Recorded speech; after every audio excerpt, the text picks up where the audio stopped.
Boker Tov. Today's stop is stop Nun Ches and Bab Mציעא, as we learn for Achenu Kol Beis Yisrael and Asum Batzar V'Shivya. We're at the two dots about halfway down on the page. No, say Socher and Mishalim. What did the Mishnah say?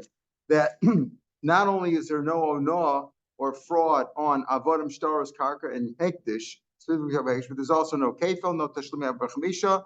A shomer chinim does not swear, and a nosei socher, a hired hand, a hired watchman, does not pay if it was lost or stolen if it belonged to hektish. So the Gemara now brings down a question. Rami Rav Yosef Bar Chama Rabba, right at the two dots. Rami Rav Yosef, I asked him this question. Tanan, Mishnah said nosei socher and mishalim, that a nosei socher, a person who's hired, a hired watchman, does not have to pay for if it's lost or stolen if it belonged to hektish. We know the nosei socher always pays, not if it belongs to hektish. He obviously doesn't pay also, we said, on avodim, shtaros, and karka. Karka can't really be stolen anyway, and shtaros have no intrinsic value. Avodim are like karka, but the key we're talking about here is hektish. You don't pay for hektish. What do you mean? I'll show you where hektish achara, there is a responsibility to pay. It's not, right? That's what I'm saying. No, for a minute. You hire a worker. The Beis Hamikdash hires a worker. Why? Because they have different reasons. One is paraduma. Paraduma, let's say they have a paraduma. You want to make sure that nobody puts any burden on the paraduma that would invalidate it. So socher sapol lishmor support to guard the paraduma. Lishmor satino. The young children, the young quantum children were kept in a state of tara. Before they could become tamei, from the time they were little children, they were kept in a stone enclosure with a big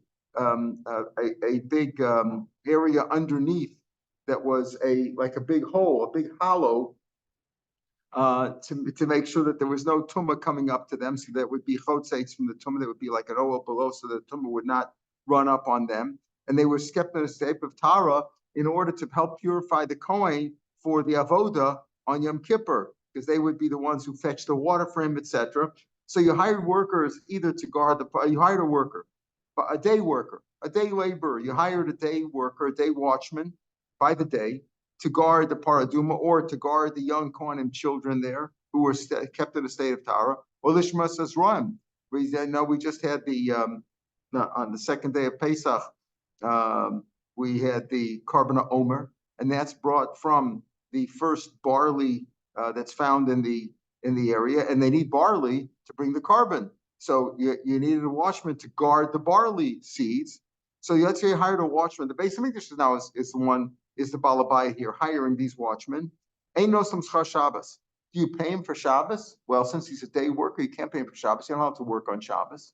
If a person only works by the day, you can't hire him for Shabbos, so you can't give him any pay for Shabbos. Since he's not paid for Shabbos, because you can't pay him since he's a day worker, works by the day, then there's no responsibility for him Shabbos. He has no responsibility. We'll talk about what we mean by the responsibility. Now he's a shomer zacher, and we're talking about hektish over here. Basically, just hiring him, and he's not. You can't pay him for Shabbos. Therefore, he's not responsible for Shabbos. What do you mean by responsible? Didn't we just say that a shomer zacher doesn't have to pay for Gnei Ben Aveda anyway if he works for the Beis Hamikdash? Okay, we're getting to that kasha. Haya zacher Shabbos. Let's say he was paid not by the day, paid by the week. That's what we call havlah. Why are you allowed to pay the rabbi, the teacher, the balkore, whatever? Because he's paid for the whole. He's what we call here he gets a salary globally. He's not paid by the hour, by the day. He's paid. It's included. That's called havlah. If you hire, let's say, a waiter to serve you on Shabbos, can't pay him for Shabbos alone, but you could pay him for the whole week together. So let's say he was paid by the week. Sachar was paid by the month. Sachar Shan paid by the year. Sachar paid by the semter, paid by the whole Shemitah cycle, but 7-year cycle. Then those no Shabbos, you can give him for stuff for Shabbos because it's included. Since you're paying him for Shabbos, he's responsible. Now, my love, l'shalim. What do you mean responsible? You said if he's paid by the day, so he's not paid for Shabbos, he's not responsible. If he's paid by the week or by more, the month, the year, whatever, he's paid for. He's paid for that day too. Therefore, he is responsible. What does it mean responsible? That he has to pay if it's lost or stolen. This contradicts our Mishnah. This is low. Lahavsid scharo. He's not responsible to pay for it's lost or stolen. We're talking about, what do you mean lefichach Shabbos chayolav? He's not going to get his paycheck. Not that he's responsible if something happened to it. That he's not responsible, said the Mishnah. But we mean over here, What does it mean? That if something happened, he's not going to get paid because he didn't fulfill his obligation to guard it. That's fine on the Seifa, where he is responsible. So you say he's responsible, so he's going to lose his paycheck. What about the ratio? He's not responsible. What does that also mean? He's not responsible. He's not going to lose his paycheck. He's not going to get a paycheck. He's not paid for Shabbos anyway. In the ratio, we said if he's a day worker, you can't pay him for Shabbos. Therefore, he's not responsible. He's not responsible for what? For Genev and Aveda? We said he's not chayiv for Genev and Aveda if he's working for Hekdesh. He's not responsible that he's going to lose his paycheck. There is no paycheck. If he's working for Shabbos alone, there is no paycheck. Shabbos, he's not paid there. Ishtik. So Rabbi did not have an answer to this kasha. This that Rav Yosef Bar Chama asked Rabbi, he didn't have an answer to that.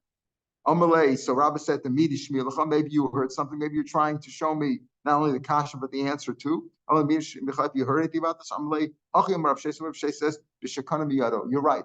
The Shomer Sachar is not responsible for Hekdesh. He's paid by Hekdesh to do a job and it's lost or stolen. He's not responsible. Not responsible at all. Oh, so why is he? What are we talking about over here? He's responsible. He said he's responsible if you pay him for the whole week. He is responsible. He's not responsible. The answer is here he took upon himself special responsibility. He's not Minatori, he's not responsible. But he said, he made a kinyan. He said, I'm going to be responsible. I'm taking it. I'm going to be responsible. On his own, he agreed to be responsible. And he made a special, he made a special condition. He says, I want to be responsible. I know I'm not responsible in Torah, but I want to be responsible anyway. That's what we mean over here. So he said, if you're not paying him for Shabbos, you can't hold him responsible for Shabbos. He wasn't paid. If you're paying him for Shabbos because it's included havlo with the other things, then you can't pay. Now, Tani Tanaka made Rav Yitzchak. Now let's look at the Mishnah. But Mishnah said we don't pass like Rav Shimon, but Rav Shimon said when it comes to Hekdesh, it depends. Rav Shimon said in the Mishnah at the top of Nun Vav and Beis, if he's a custom that you're chayiv and achrayis, meaning you said harei alai, it's upon I'm going to bring a carbon. If something happens to this animal, I'll bring another one. If it's responsible, there is no there. Talk about there's no fraud in Hekdesh. But if I'm responsible, meaning it's sure the animal is holy. But if I'm responsible for it because if it got lost or stolen, I'm going to make up a different ones. Then it has some common. It has some. I mean, it's common. I mean, it has some element of a commonality of being a commoner, not just the base midrash, because it's my responsibility too. If I said harezu, this animal is hekdesh, I'm not responsible for it anymore. Then it's mamish hekdesh. That's what Shimon said. So now we seem to ask a kash from here. The Gemara said, the Torah said in Vayikra, it says that if a person commits a sin against God, and he denies somebody else, he denies against his against the other person, he denies that he owes him anything. What do we mean by that? So in this case, we're talking about where a person made it. Normally means like this: if you gave me something to guard, and I swear you never gave it to me, not responsible, and not give. Then afterwards, I moda. Then I not only have to pay you back and add on a fifth, but I also have to make a shvu, I have to bring a carbon. That's the kichesh meimim. So that's called asham zelos. I stole something from you. I swore falsely about it that I didn't take it or I didn't lose it or whatever, and then I admit afterwards. That's called I have to bring a carbon. Okay, that's the it's called asham zelos, carbon asham. So it says there mala b'Hashem v'kichesh b'miso. So it's a strange lashon. It says you sinned against God and you denied against your friend, your other person, the other guy. Kichesh b'miso against your colleague, your neighbor, whatever. Kichesh b'miso. So it says over there. It says like this. If you're chayv and achrayis, meaning you said harei alai, you're responsible for it, and then I said a harei alai carbon, and I gave that carbon to somebody else to watch, and then he denied that I gave it to him. He denied it. Then he admitted. Is he denying hekdesh? Is he? And he's not. He would. There's no einish bon al hekdesh, and he's not chayiv there, or is he chayiv? So he says like this. Tanitech Rav Yosef, 4 lines from the bottom of the page of Nun Chesam and Aleph. Tanitech Rav Yosef Baraba. Kochim shechayiv achriyos chayiv. If you're chayiv and achrayis, you're chayiv shani korban b'Hashem b'kichesh. Because that's if it's chayiv achrayis, I call it. It's considered b'Hashem b'kichesh, and I am chayiv a carbon. Right? Chayiv a korban sasham gzelos. And Rashi says over here, what's the kasaka daitach? Right? Since it belongs to Hashem, and I committed it belongs to Hashem. It says Hashem, I committed a sin against Hashem, and I sinned and I denied it, so I'm chayiv. Now, it's the other way around. The Gemara is going to ask that in a minute. It's like I denied something from Hashem. Denied hegdish. Not chayiv because I said a rezu potter shiny korban by miso. Pasuk says miso, and I denied against the other guy, against my colleague. Korban by miso v'kichesh. Again, the word kichesh is between Hashem and amito. It says malav Hashem v'kichesh by miso. So he says if you're chayiv and achrayis, then what? Then it's more. It belongs to God, so to speak. Right? And I'm chayiv. I'm chayiv a korban for that. So again, we're talking about where I denied it, and then I denied it with the shvu, and then I admitted it later on. If I'm not chayiv because I said harezu, I'm potter miso v'kichesh. I call that I denied against my friend. Now Amalei. So this Tana learned from Yitzchak Bar Abba. Yitzchak said, "Klapi laya." Where are you going with this? Klape towards laya. Where are you going with this? It's just the opposite. When it's something that it depends on the individual, right? It belongs to a commoner. Then you have to bring a korban. If it belongs to Hashem, you don't have to. That's the idea that we don't swear on hegdish. Ein yishbon al hegdish. Here we said there's no ano on hegdish. There's no kefil. There's no abba b'chamisha. Hashem Mechim doesn't swear. No sesachar ein mishalem. In other words, that's what he says. You don't make a shvua here. You don't make a shvua, and if you did make a shvua, there's no inyan of asham zelos. Rashi in the last line of the page, klapi laya, klapi hechana davanota, laya hechan, kagon chatz v'lanhara kagani laya. I just bring it down because not only he's just saying laya means where, but he brings out the more brachas. What daf? Nun ches samar aleph. Same daf that we're on over here, right? Nun ches aleph. There it's talking about Rav Shapiro was blind, and they all went to greet the emperor, and somebody said to him, okay, the picture goes to the river. Where do the broken ones go to? In other words, you can't see. Where are you going anyway? You can't see when the king's coming. And Rav Shapiro proved to him that he knows when the king is coming, right? Because first comes the troops, then comes the band, and then the troops, and then Kol Shema Daka, then the king comes. Rav Shapiro proved that he was wrong. Anyway, Klapilai, where are you going with this? Just the opposite, and I'm in base now. It's just the other way around. If you're not chayv and achrayas, that means it's all Hashem's, right? Hashem, right? Hashem,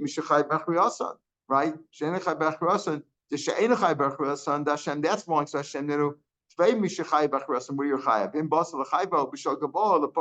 You should have said the other way around. Bodhi says the if it belongs to a commoner, to a regular person, then you should be chayfei.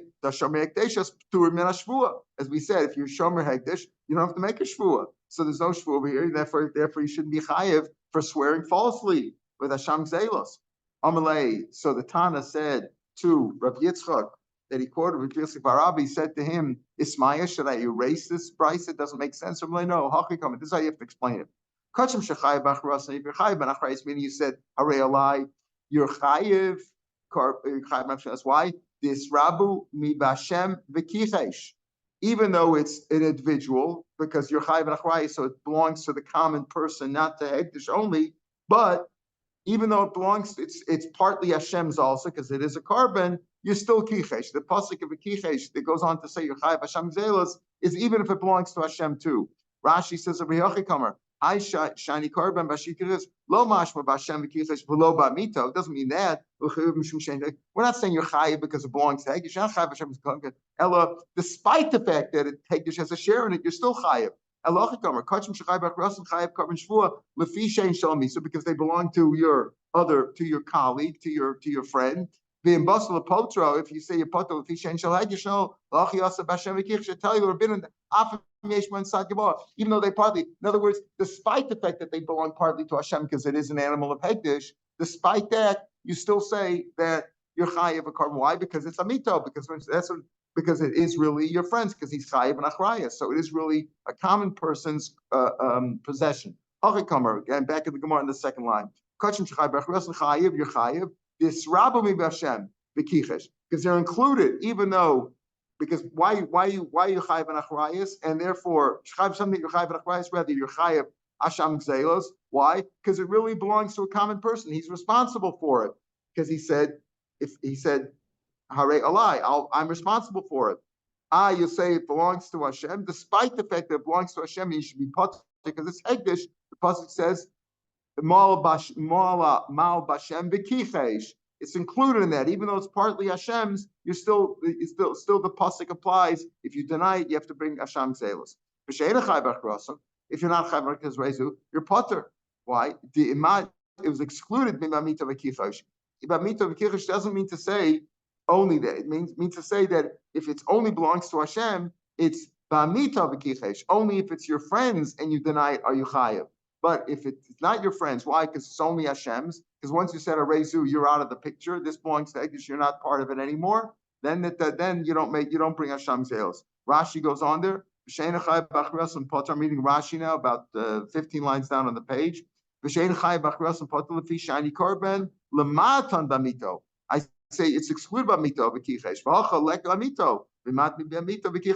It's your only chayav Hashem zelos when you deny something belongs to your friend, to your neighbor, to your other person, to your colleague. Not if it belongs only to Hashem. And this one belongs only to Hashem because he said haresu. Rabbi added on the Mishnah. We said in the Mishnah that there's no onah on what? On avodim shtaros karka and hegdish. Those things. Avodim shtaros karka and hegdish. Rabbi added on expensive things too, things that have a great sentimental value. There's no na on a Sefer Torah, which is like these things like have no price. There's any you could ask anything. Whether it's pearls or a behemoth, there's no na there too. We'll explain why. There's no fixed amount to a Sefer Torah. A loaf of bread, a container of milk. There's a price. What are you going to ask for a Sefer Torah? Today they get any amount, right? Behema margolis ain't lemano. Why is there no on an animal or pearls? They should because a person wants to match them up. If you have a very strong, heavy ox doing work, and you want to match them up with under the yoke with another animal, they had a yoke going on two animals. That's how they plowed.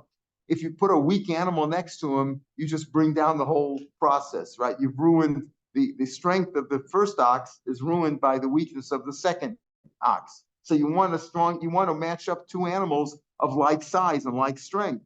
So therefore, it's worth a lot of money to you. The ox on the market, maybe to use for shechita or whatever, or a person just needed one ox to hang around the garden, whatever, might be worth $100. But if you have a similar ox and you want to match them up under the yoke, it might be worth $200 to you. So he says, so it comes to that. Same thing with a pearl. You might have a nice pearl in a necklace and you want to match it up with another one. So therefore, they have an extended value. We don't possibly, that's what you said. They said to Rabuda, any item. You talk about pearls, you talk about animals. Person might want to match up any kind of an item, and it might have special value to it. What are you going to? There's no end to this. You're going to say you're going to start listing Sefer Torah, Margolis. I'll say maybe I have a nice tie that I want to match with my suit, and it's worth a lot of money to me too. Rabuda Hani Chashivi. These are very important items, very precious to him. Like these are not as important. Those are Sefer Torah, Margolis, and an animal. For animals, a person's livelihood. If he's a farmer, these are very important to him. And they're special. Adkam, how far do you go with that? You take a Sefer Torah. Let's say somebody says, I have a Sefer Torah, I want $10 million for it. You're going to say there's no there? Can't go that far. Even Rav Yehuda, who says that there's no, it's only up until double the price. Up to double the regular market value. Even if you sell a horse, a sword, or a shield, the Muhammad at a time of war, in the middle of a war, these things are worth a lot of money. We saw the soldiers who didn't have those proper vests or whatever, helmets and equipment. It's worth a lot more when you need it. You're in the middle of a war, right? The Gemara doesn't necessarily say, add that on. Not clear if the halacha is like that. But he said, at a time of war when you need these, sus would be, an armored carrier or a tank or something like that. And now a rifle, whatever, they're worth a lot more because your life depends on them. Shame says the Mishnah, just like there is fraud, hurting somebody when it comes to buying and selling. There's also hurting or wronging somebody with words. A person should say, you shouldn't say to somebody, oh, how much is that? And you really don't want to buy. People go into a store. Today, you'd say people go into a store. You say, how much is the item? You're not planning on buying it all. You're just doing what they call price comparison. You want to do price comparison, look it up on the internet. But don't bother people. You have a salesperson there taking up his time or her time and effort, and you're leading them on, feigning interest in the item, and you really don't want to buy it. You're just checking out prices. If there was a person who was about Shuva, we call it a Choser B'Shuva. Lo Yomer Lo. You shouldn't say, I remember when you used to, before you were about Shuva, what you used to do. You don't want to hurt him with those words. You're wrong him. Imu Ben Garim, if he is the son of converts, you shouldn't say, what your parents used to do. Like Rabbi Wein said, about a third of the Tanoim were Gerim, or children of Gerim, So a Ger you're supposed to accept and love him. I remember I once, years ago, asked Rav Kalevsky Zichron Levracha about a shidduch, I think for one of my daughters, and they said that the boy was a ger. It was a ger, or his mother was a ger, whatever the question was. I forgot what it was, but it was a question I called Rav Kalevsky. I lived then in America or something, or no, I called him from here. I called him, he was still alive when we lived here, and I called him, and if there was no question about the Gerus was a proper Ger, but the question was shidduch and stuff like that. And he said, Torah, that's what he said, Torah metahir. Torah is metahir. Don't even think about it. A Ger is a tzaddik, Ger tzedek. Torah is metahir. There's no such thing as, there's an impurity in him. He's not exactly as good as a regular Jew. Torah is metahir. Those were his words that he said. That's it. Torah is metahir. Person who accepts Torah is 100% a Jewish person and as good as anybody else. So if he was Ben Gerim Lo Yom, you shouldn't say Zechor Masa V'Secha. Remember what your fathers did. Why? As the pasuk says, Shneimar V'Ger Lo Son V'Secha. Don't wrong the Ger and don't oppress him. A Ger tzedek is that's what he means. A Ger tzedek is a tzaddik. If he accepts the Torah, Torah is 100% mitar. Tana Rabbanan. Now, if you look in the pasuk, pardon. Yeah. The pasuk that talks about Ono, right? We mentioned the pasuk back on Nevavam and Beis. Says Al tonu ishasachav. That's what the pasuk says. Al tonu ishasachav. A few psukim later, I think that's pasuk Yadalit and Perak Chafei. A few psukim later, pasuk Yitzayin, it also says v'lo sonu ish esamiso. Again, it says let's be erased me'al kechani Hashem. That's a few psukim later. So he's like the son of lo sonu ish esamiso. This it says the first pasuk was again the chisim k'ramam secha al konim secha al tonu ish es achiv. I think that's the lashon. I don't have the pasuk in front of me. Al tonu ish es achiv. Then it says v'lo sonu ish es amiso. Here it says lo sonu. If it's lo sonu ish es amiso, you shouldn't wrong your fellow, right? Lo sonu, you shouldn't wrong your fellow. This second pasuk is talking about hurting him with words, verbal abuse. Right? A verbal wrong. Because of that. Is it really is it maybe hurting him with defrauding him of money? The first pasuk says they were talking about defrauding him money matters. Or Hamani Makai rather. It's already talking about Nos Maman in past pasuk Yadalit. The pasuk Yadalit, pasuk as well. Hamani Makayim Lo Sonu Isha Samiso. So what does the pasuk in Yitzayin say when it says Lo Sonu Isha Samiso? What is that for? That's bonus tvarim. You shouldn't hurt him with words, verbal wronging. Okay, it said Imay about Shuba, like the Mishnah said, if he was about Shuba, Al Yom, you shouldn't say Har Masach Rishonim. Remember your earlier deeds when you weren't Torah observant. Imay Ben came if he was a convert or the son of converts. Al Yom Lo Har Masach. Remember the actions of your parents who were goyim. If he was a ger himself, you shouldn't say the mouth that ate forbidden things and trephus, animals that are forbidden, shkatzim v'ramasim, abominable animals and creeping things. Torah. What are you? You come here, the same mouth that ate all that garbage, all that bad stuff, all those forbidden things. You're coming to learn Torah. That was said by Hashem, the omnipotent one, the great Hashem, the all-powerful. You're going to learn Torah this in the same mouth. You shouldn't say those kind of things. If a person was suffering, if a person had terrible suffering, yes, he was various diseases. He had other terrible things happen to him. He buried children. You shouldn't speak to him like Eob's chaverim friends spoke to him. Your confidence should be your fear of God. In other words, if you feared God, all this wouldn't happen to you. Your hope and the completeness of your actions would not be. If you really properly feared God, all this wouldn't have happened. Zachar na, remember, mihu naki avad, who dies or who is lost when they're innocent. And it must be that the bad things happen to you because you're not so innocent, because you haven't been so good. That's not the way you talk to people. Whether you're talking about Bali Tshuva, Ben Gerim, or Ger himself, or a person who suffered, you don't talk that way. So those are obviously terrible things to do. But the other things, even when it comes to money matters, you shouldn't hurt him with words. If we're at the first of the Y lines of the Gemara, if let's say we call donkey drivers, in other words, if truckmen's, teamsters came to you and they were looking to buy grain, buy grain or other produce, you shouldn't say, go to him, go buy from him. I don't want to sell you, I don't have anything, go buy to him. And you know that he never sold anything. In other words, don't hurt people with words, telling him I don't have anything. Go to him; he'll sell you. When you know that guy doesn't sell any stuff like that, you're just wasting his time and pushing him away. You shouldn't feign interest in an item when time when you don't have any money. You don't have any money to pay. What are you acting like you're ready to pay? You come to an auction. The first bid is $100,000, and you're in rags. I mean, what are you doing over there? What are you bothering people for?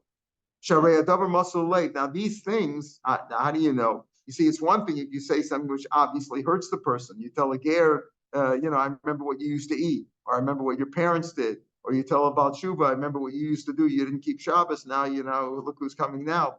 Those things are obvious. But what about when you say, I went into a store and I asked what the price was? You could say, I was really interested in it. Who says that I didn't want to buy it? Maybe I did want to. You shouldn't do that. Why should I? These things, Harish Davar Muscle Lev is given over to the heart, meaning only a person knows in his heart what he did. Davar Muscle Lev, anything that's only a person knows himself. You can't tell from his action or his words what he really meant. On those things, it says V'yareisim Elokecha. It says V'yareisim Elokecha, and that's why in the second pasuk that talks about below sonu isha samiso, not the chiyim kram b'secha or kram b'secha al tam shesacha, but rather below sonu samiso. Don't wrong another person. Don't wrong your fellow, and that means with words. And then it says v'yareisim elokecha. You should fear God. You might think, well, who's going to know? That he doesn't know. I'm wrong with words. I say, how much is that item when I'm not planning on buying it at all? I'm hurting him with words. Who says? Maybe I really meant it. God knows. That's why it says v'yareisim elokecha in that pasuk. Greater is the sin of verbal wrong than wronging with money, than defrauding a person. Because the pasuk of Anos Ram says, you should fear God. God knows what you're doing. Here it doesn't say in the case of defrauding of money. Rav Lezer Omer, one is with his assets, with his money, and one is begufo, with his body. You're hurting him with words. You're hurting him emotionally. One could be returned. One could be you can make restitution on a money matter, right? Either the deal's off. We said if it's more than a 6, if it's 6, you return the money. If it's less than a 6, you multiple. But the point is, if you hurt him with money, you can always return the money. But if you hurt him emotionally, you can't get that back. If you hurt somebody's feelings, you shame somebody, called malbin, you whiten his face, right? It's as if you killed him. Amalei Shaper Kamer. So Nachman Yitzchak said to the Tana, yeah, you said good. The Chazina, you see the Azul Sumka Vasachiver, you see that the redness of his face disappeared. He turned white. He was so embarrassed that he turned white. That's what he called a malbin panei chavero. You whiten his face, it means you shamed him. Amalei Abayla Rav Dimi, Marav of Meiser. In Eretz Yisrael, what are they most careful about? What characteristic are they most careful about in their midos, in their actions? Amalei Ba'achri Api, whitening somebody's face, shaming. They don't do shaming in Eretz Yisrael. That's what they're. The Amar of Chanina, Hakol Yard Lekanim. Everybody goes on to Kanim Chutz Mishlosh, except for three people. Three people. Besides that, everybody goes on. It says Gemara, Hakol Saikdach. What do you mean? Everybody goes to Gehenim except for three people. Elaima. Kol Yard Lekanim. Whoever goes down to Gehenim, Olin, they all come back. They go down to Gehenim for a period of time, and they suffer, and then they come out. Chutz Mishlosh, except for three. Sheyard Ve'ein Olam. Three people go down to Gehenim and they don't come out of there. Be'eluhain, Abal Eshesish, a person who committed adultery with a married woman. V'amalbim Tanei Chavero Barabim, a person who bears somebody publicly. V'machana Shem Chavero, and a person who makes a name, a funny name. Like he calls him by he's guilty of name calling because he embarrassed him. Says Machana Hainu Malbim. What's the difference between giving somebody a nickname and whitening his face? The answer is, in other words, embarrassing him. The chiddush is this: is when you shame him like for the first time and you cause him terrible, cause him to be embarrassed and his face turns white. Is even if you already had that name. In other words, it's not embarrassing him per se. Rashi says 3 lines from the bottom of the page. They all call him by that name. They all that he's accustomed to the fact that they all call him that name. He doesn't turn white when he hears that name. You're trying to embarrass him by making fun of him in some way. You call him shorty or fatty or something like that. You call him some name that is embarrassing. These 3 people don't come out of your head. All right, tomorrow's daf will be Daf Nun Tes. Shabbos daf will be on the podcast. And we'll start from it starts from Rav Yochanan, better that talks here about Malpei Chaver and about good midos, not hurting somebody. And on Sunday, Meretz Hashem, Erev Yontif, Cholamoid, Erev Shvi Shal Pesach, we'll pick it up from the Mishnah, also the same spot here on the bottom, the last line on Nun Testament Beis. We'll pick it up from there on Sunday morning at the usual time. Chag Sameach, Shabbat Shalom, beautiful. Regards to everybody. Used to say that about Pinchas, that his mother fattened. Yeah. Fattened. The Gemara doesn't bring that. Right. Well, it's not exactly a name, but they made